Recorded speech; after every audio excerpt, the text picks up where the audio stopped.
Peter B. Collins, News and Comment. It's Friday, December 6, 2019. The two mayors running in the Democratic presidential primary are getting some well-deserved scrutiny. Mayor Pete Buttigieg of the teeming metropolis of South Bend, Indiana, is facing questions about the 3 years that he spent working for McKinsey and Company. That is the global corporate consultancy, a corporate tool that advises companies on how to cut their costs by busting unions, laying off workers, offshoring manufacturing, paying executives boatloads of money with huge stock options too. And so the 3 years that he spent, he was recruited while he was at Oxford, are kind of a black hole on Pete Buttigieg's resume. So people are asking questions, and Pete says, well, I'd really love to talk about that, but I signed a non-disclosure agreement, and McKinsey has not so far released me from it. The campaign says they're asking for that, but even the New York Times has been exposing the extreme and sometimes questionable tactics of McKinsey and Company. Quote, the firm has long advocated business strategies like raising executive compensation, moving labor offshore, and laying off workers to cut costs. The New York Times and other outlets have revealed episodes tarnishing McKinsey's once sterling reputation, its work advising Purdue Pharma on how to turbocharge opioid sales, its consulting for authoritarian governments in places like China and Saudi Arabia, and its role in a wide-ranging corruption scandal in South Africa. In addition, most recently, we learned that McKinsey consultants recommended in 2017 that Immigration and Customs Enforcement, those lovely people at ICE, cut its spending on food for migrants and medical care for detainees. Now, to be fair to Mayor Pete, all of the things that I cited happened after he left McKinsey. But we don't know who his clients were. We don't know what kind of advice he gave them. And we don't know if, for example, his reports led to layoffs or other impacts on average working stiffs. And so far, all they've been able to come up with is that in 2007, his first year with the company, he filed tax returns in Illinois as well as in his home state of Indiana. And he filed in Michigan and Detroit that year. 2008, he filed a return in Connecticut as well as Indiana, and the following year he filed in Connecticut and California.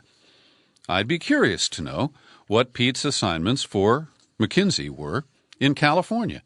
And these are not the only questions that are being asked, but as Buttigieg is rising in the polls, he's not quite a top-tier candidate yet, but he is doing well in Iowa and in some other states. He is getting a closer look, and I think he deserves it. There are a lot of things that we don't know about Pete. There are a lot of things that I know that haven't been widely publicized. Some of his attitudes, for example, he considers Ed Snowden to be a traitor.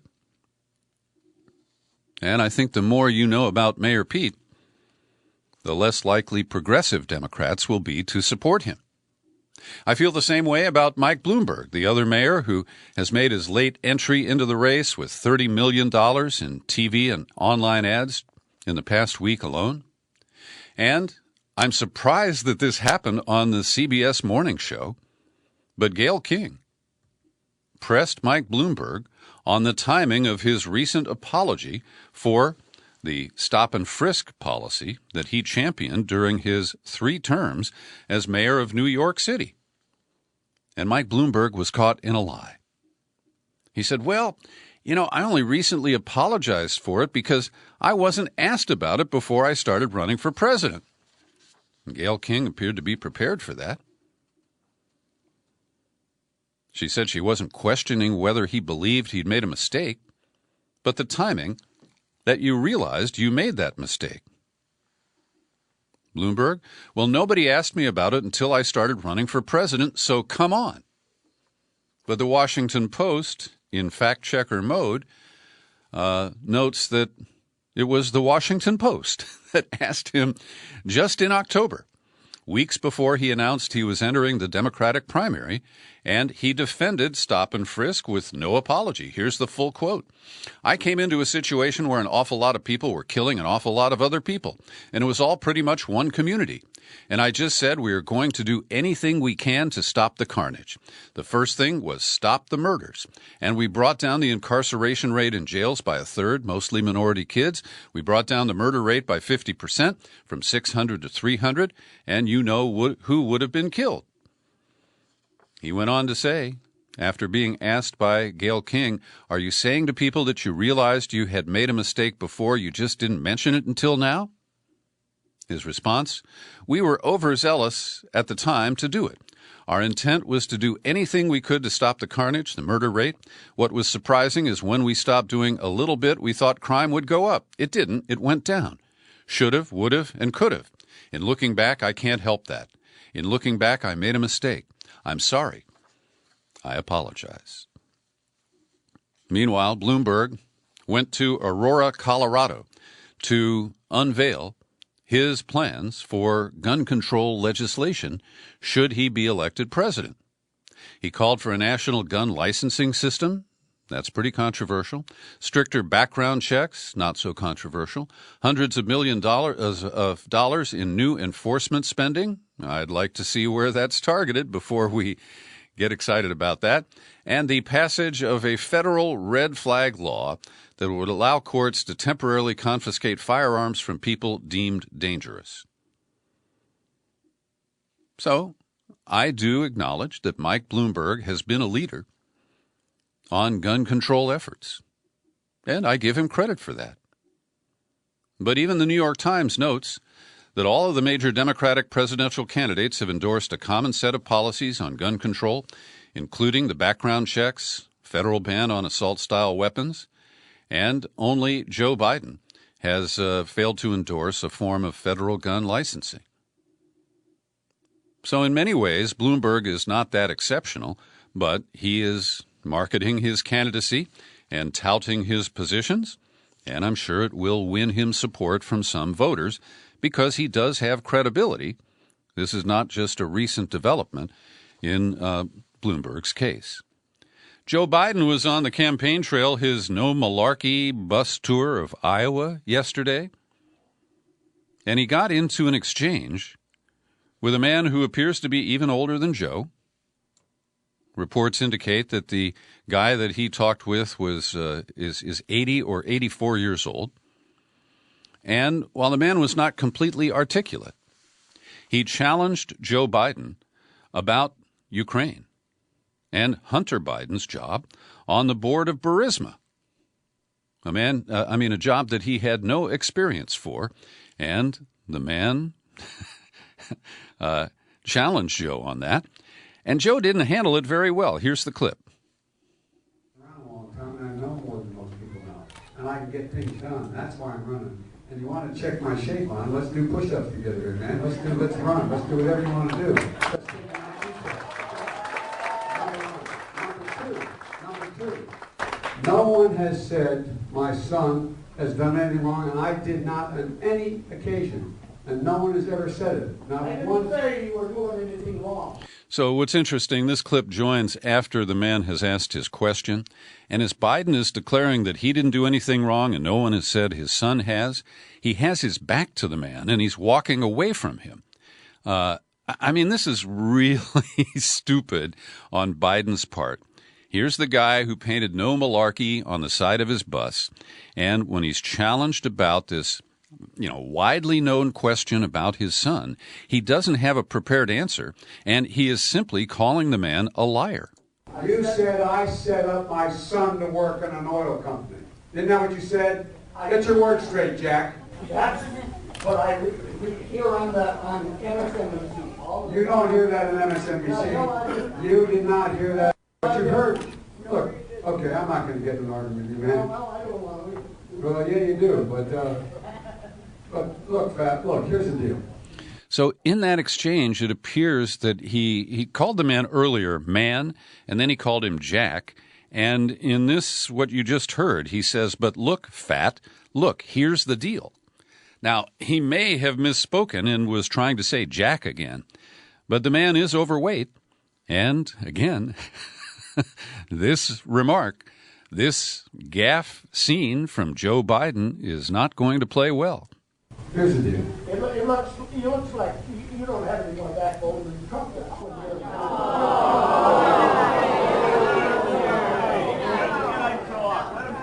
Any other questions? So you heard the man say, it looks like you don't have any more backbone than Trump does. And you heard the response from the crowd, mostly Biden supporters. Joe himself slumped and put his head down and then says, does anybody else have questions? So here was an opportunity for him to say something like, I recognize that most Americans don't see their son get appointed to a $50,000 a month consulting gig on a board of directors in Ukraine with no experience, and you only have to show up twice a year to the meetings. He could say, I know the optics of that look bad. It looks like nepotism. It looks like Trump cronyism. But he did none of that. He feels that standing on the full denials and offering zero explanations with levels of anger and outrage will somehow serve him. And this is where Joe Biden is tone deaf. He is out of touch. And if I may be so bold, he's full of malarkey.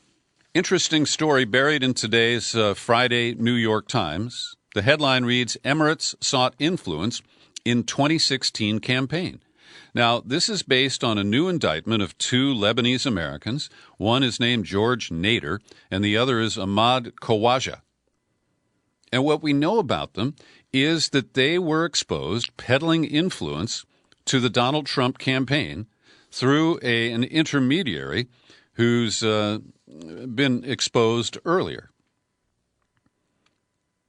But what the article buries is that before they bought influence with the Trump campaign after the election, and they pumped money into the Republican National Committee in large 6- and 7-figure amounts, they funneled more than $3.5 million in illicit campaign donations, initially with Hillary Clinton and her Democratic allies during the 2016 campaign, and then with Trump.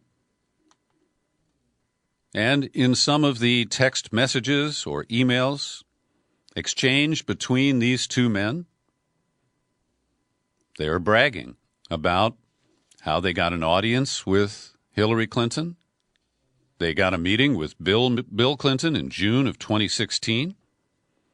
And they reported using baklava as the code word for campaign cash. Fresh handmade baklava on the way, designed especially for that private event at your house later this month. First tray is on the way. Khawaja responded, small baklava arrived. 2.7 pieces arrived this morning. He got a €2.5 million wire transfer from Nader. So this shows that the Crown Prince of the United Arab Emirates, Prince Mohammed, was kept in the loop, updated frequently. And it was Elliot Broidy, the top Republican fundraiser, who got a hold of Khawaja, and the money just shifted from one party to the next. And the New York Times doesn't make a big deal out of the contributions to the Democrats and to the Clintons, and it appears the money went into the campaign and not into the foundation. Number one, campaign contributions that come from foreign sources, even if they're laundered through Americans, are illegal, and the amounts of money are well beyond the campaign finance limit. Will there be an investigation? Is there any outrage from the New York Times about corruption of the Clinton campaign by foreign influence? No, that doesn't fit the narrative. So as I speak, the deadline is passed. It's 2:08 right now here in California. That's 5:08 in Washington.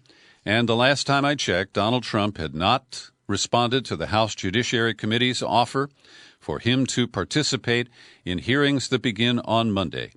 and Speaker Pelosi made a last-minute appeal.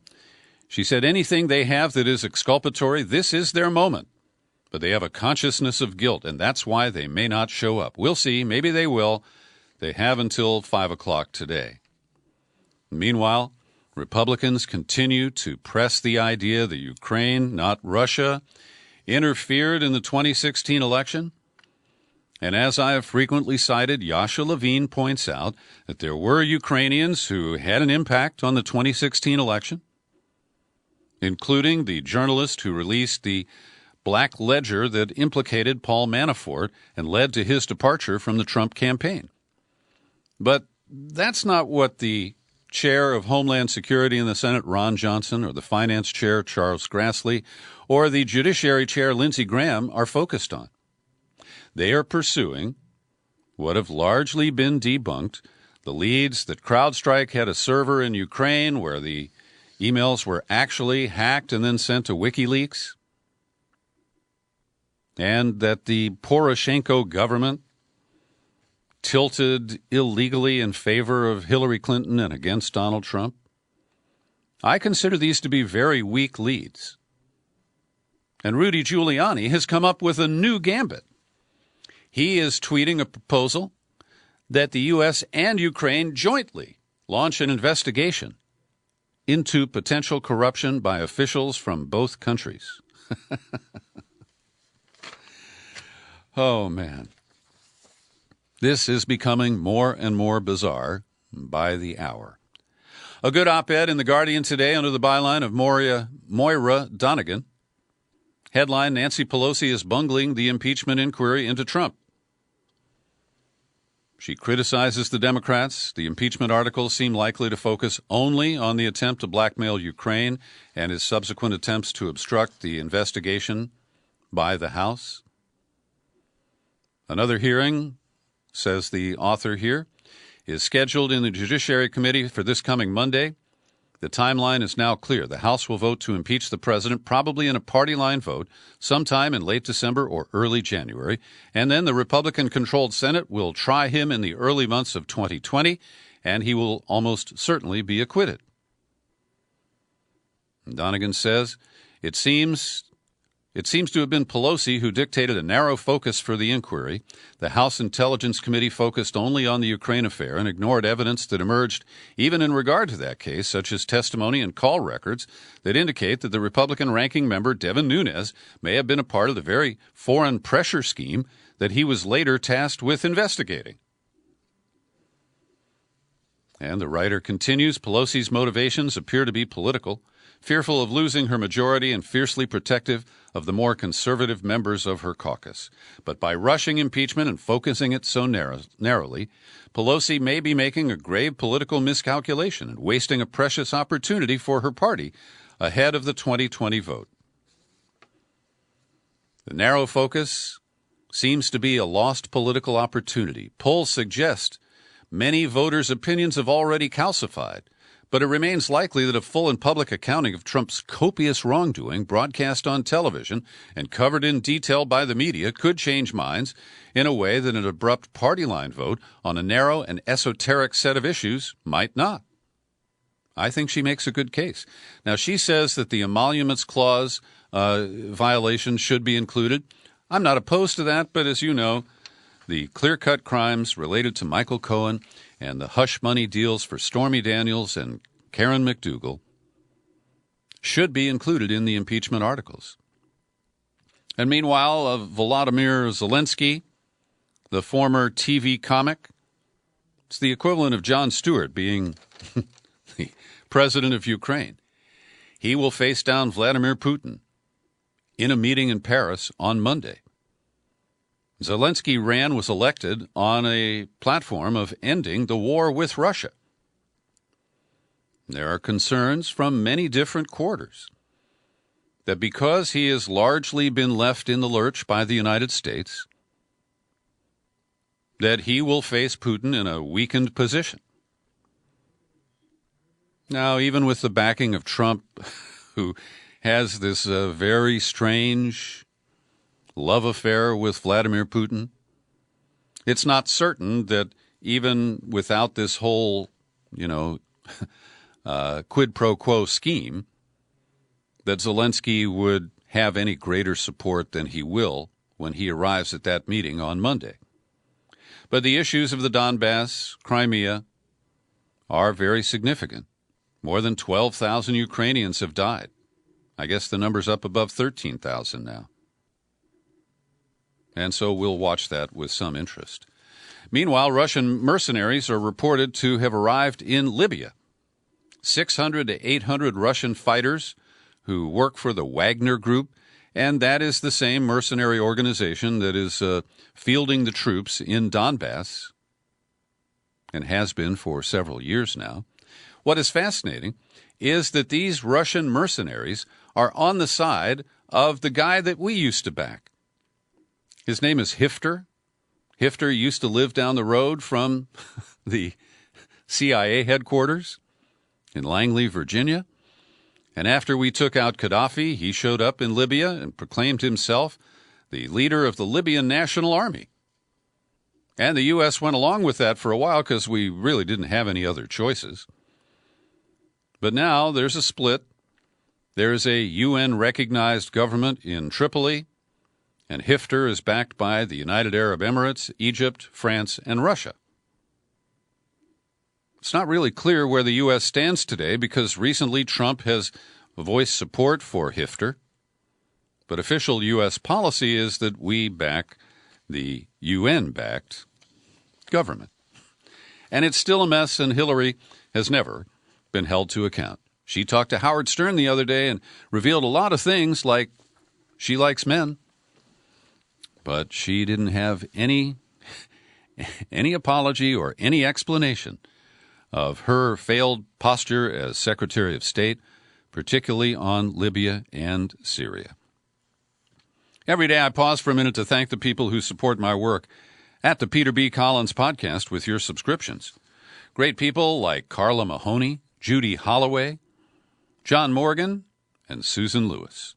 They each chip in $5 or $10 a month. You can do it too, and I wish you would. All you got to do is drop by peterbcollins.com, click on menu, click on Become a Subscriber. When you land on the sign-up page, you can choose a level of support that's comfortable for you. As always, I mention my P.O. Box if you want to communicate with me and avoid PayPal. I'm at Box 150, 660, San Rafael, California, 94915. Today I'm releasing to my subscribers a podcast interview with Jim Doyle. He is the president of the Business Forward Foundation in Washington, and he represents about 100,000 small business owners across the U.S. They recently published a report answering America, the business case against Trump's agenda. And in this excerpt, you'll hear Jim Doyle give a letter grade to Trump for how his policies have benefited business in America. And his first comment's a little bit hard to decipher, but he says when it comes to small business, Trump gets an F. Right. Well, if we're talking about the 32 million small businesses across the country, it's an F. If we're talking about the top 1% of small businesses that earn more than $1 million, it's probably a C. Near term, they got a nice big tax cut, but they're going to be paying the price when it comes to healthcare costs and infrastructure and everything else. They're not going to have what they need to compete long term. That's Jim Doyle of the Business Forward Foundation talking about Trump's impact on business in America. And as the trade wars continue and the tariffs go up and down and sideways, many people are still struggling. And as I mentioned recently, my friend Rick from Santa Barbara, who imports goods from Asia, is just getting hammered. And over dinner, he said, Peter, you got to tell him I am paying the tariffs, not China. And that's an important message. Well, the House today passed a symbolic measure backing a two-state solution to the Israeli-Palestinian conflict. But it was mostly a way of rejecting Donald Trump's deep embrace of Israel, the recent statements that we would no longer consider the illegal settlements in the West Bank illegal, the move of the embassy to Jerusalem, the claim of the Golan Heights as Israeli-controlled, All of those are giveaways by the Trump administration. And at this point, a two-state solution seems out of reach. And so I consider this a fairly empty gesture. Because without real negotiations and real pressure on Israel, we are going to just stumble along as they continue to expand their settlements until there is no hope of a separate Palestinian state, and the only prospect is to make the Palestinians part of the state of Israel, which is anathema to those who embrace the apartheid that is the policy of at least the extreme right-wing government of Israel today. So the resolution declares that only the outcome of a two-state solution can both ensure the state of Israel's survival as a Jewish and democratic state and fulfill the legitimate aspirations of the Palestinian people for a state of their own. It notes longtime U.S. opposition to settlement expansion, moves toward unilateral annexation of territory, and efforts to achieve Palestinian statehood outside the framework of negotiations with Israel. Now, this piece was a product of the attack on BDS and the effort to silence Ilhan Omar earlier this year. And so they're just getting around to passing what is the second part of a two-part package. Now, it was written by Alan Lowenthal, a Democrat from California, and it's also embraced by Lee Zeldin. It's opposed by Lee Zeldin. He is a Republican from New York. So Lowenthal says, we will never compromise on Israel's security. We will not turn our backs on the Palestinian people's desire for dignity and justice. But that second part, the Democrats have turned their back on the Palestinians for years. And I consider that to be deceitful. Now, Zeldin said, this resolution before us today is deeply flawed, highly partisan, ill-timed, poorly crafted.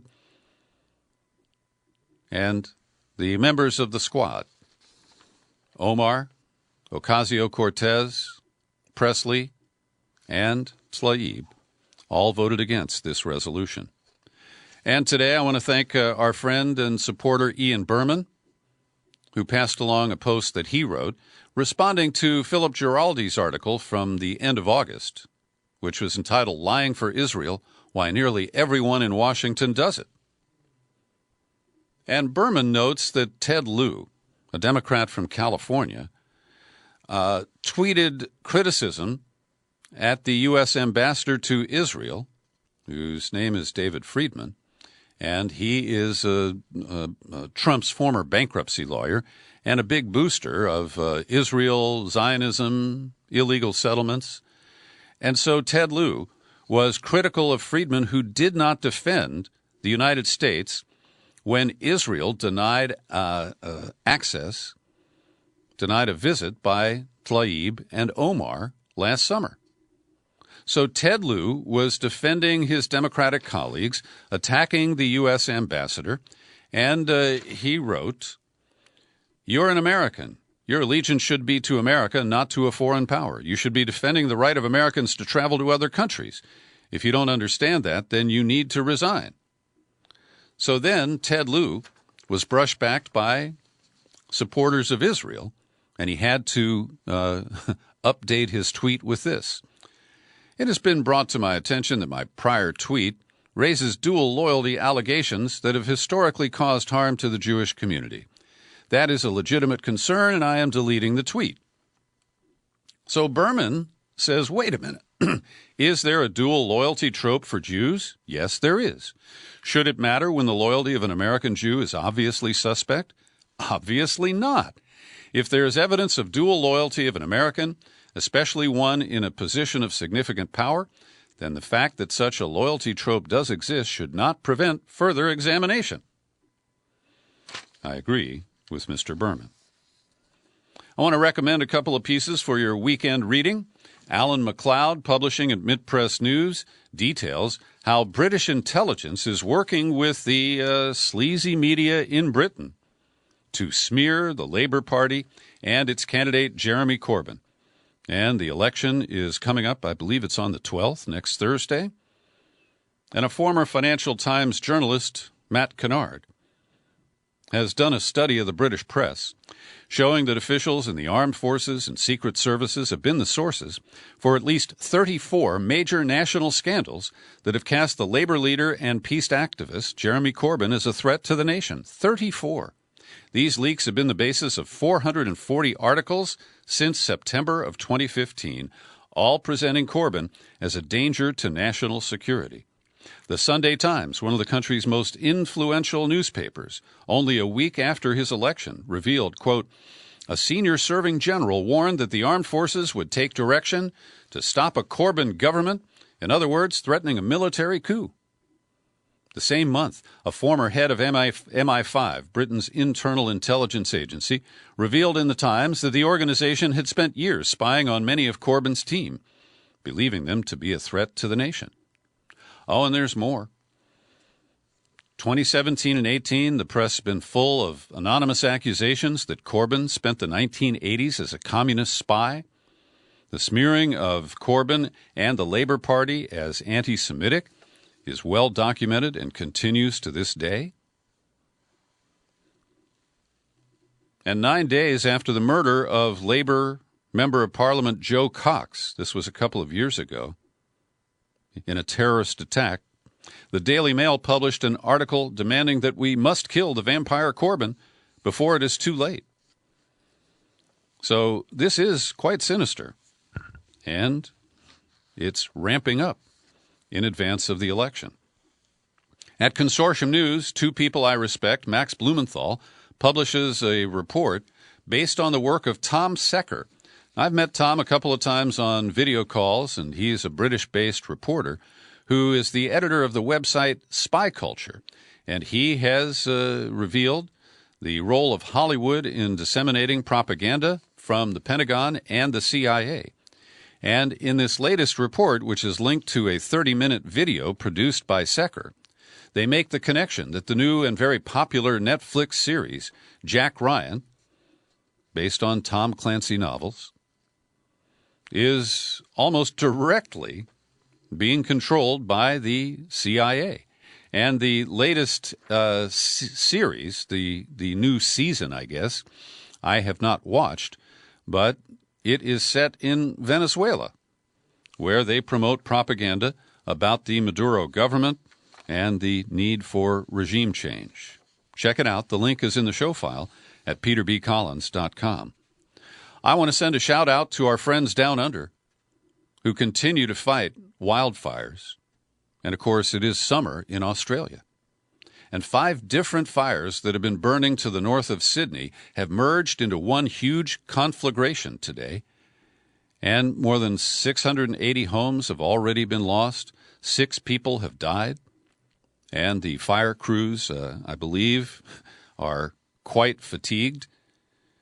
So I'm just sending best wishes to people in Australia. We feel your pain. We mentioned opioids earlier in the podcast, and there's a great investigative piece at the Washington Post today, and a link to it in the show file here, about the marketing of OxyContin. And even after they knew how highly addictive these opioid drugs are, the manufacturers, starting with the Sackler family at Purdue and including Johnson & Johnson and the distributors like McKinsey, they kept promoting these drugs and claiming that there was only about a 1% rate of addiction. And they knew better. And so this information, which comes from the documents in the opioid lawsuits that are being heard in federal court in Cleveland right now, they come from one of the early cases where Cuyahoga and another county settled. And so the documents have been released. And it's really distressing to see white-collar criminals working just like a drug cartel to move more product, to addict more people. And they even show the rewards that top salespeople earned. You know, trips to exotic resorts, flat-screen TVs, everything an American consumer would want. Yesterday, the United States Senate did it again. They confirmed a highly unqualified woman to a lifetime appointment on a federal district court. Her name is Sarah Pitlick, and she's never tried a case, taken a deposition, argued a motion. And the American Bar Association unanimously determined she's not qualified to be a judge. Not only that, she has quite an agenda. She thinks contraception is evil. And, of course, she is opposed to abortion. She opposes surrogacy and in vitro fertilization. And she's appointed to the bench in Missouri, which has passed pretextual laws to end abortion rights altogether. She is the 170th confirmed judge, 70% of whom are white males. And most of them are 50 or younger.